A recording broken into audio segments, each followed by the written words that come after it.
Now, there could be some good news for people with hearing conditions like tinnitus. Campaigners say the first drugs to treat it could be available in the next 5 years. An estimated 10 million people in the UK suffer some kind of hearing loss, but an ageing population means that could rise to 14.5 million by 2031. Joining me now to talk about this is music producer Tre Lowe, who's been living with tinnitus since he was a teenager and is a campaigner for charity Action on Hearing. Good to see you, Tre. Good to see you too. How do you think it started when you were 15? So for me, it started when I had my appendix out when I was 15. So it was definitely it was more of a stress episode that started my tinnitus. And over the years, listening to loud music, DJing, all the rest of it, just made it get louder and louder and louder.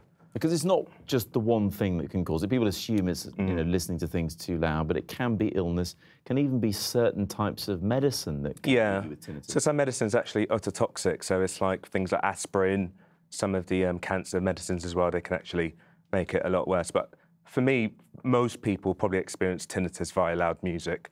That's probably going to be the predominantly, whether it's environmental at work or whether it's, a leisure type thing, they're out, whether it's loud cinema or it's partying. That's what's going to make it worse. I'll get you to describe in a moment what it is like for you, but for people who don't know what it's like to experience tinnitus, the charity you work with has released a clip of what it could sound like. Let's have a listen to it now.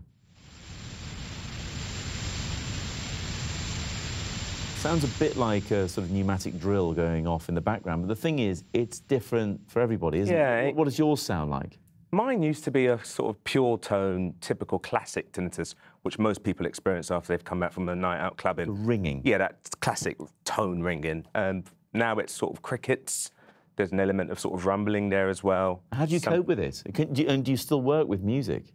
I don't DJ as much as I used to DJ, and I literally will just have earplugs for everything I do nowadays. So there are lots of different ways of coping with it. You've just got to modify your lifestyle a little bit. And you've got one in now, if you don't. Right? I've got a small little white noise generator which just kind of plays white noise in the background. It just chills me out.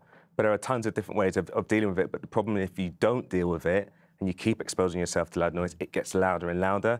And then you also have to contend potentially with losing your hearing as well. Which we hear happens to plenty of other musicians. Chris Martin of Coldplay has talked about living with tinnitus before. So what is your reaction then to the news that there could be medicine to cure this in the next few years? I think that's absolutely amazing. I mean, it couldn't come too soon. I mean, whether it impacts people like me who maybe had tinnitus a bit longer, I guess we might have to wait a little bit longer. But for people who've recently got tinnitus, the fact that they could potentially take a pill and get rid of the noise is a godsend. It's amazing. And briefly, Tre, in the meantime, you're warning to people who do listen to music too loud? Turn the volume down, number one. Definitely turn the volume down wherever you can do. And when you get back from a club and you wake up the next day and your ears are ringing, that isn't normal. It's not good news. Not good news. Sign of a good gig. Exactly. Not good news at all. So just really look after your hearing because you don't get a second pair of ears at all. Tre, many thanks indeed. Thank you so much. Good to see you. Cheers, thanks.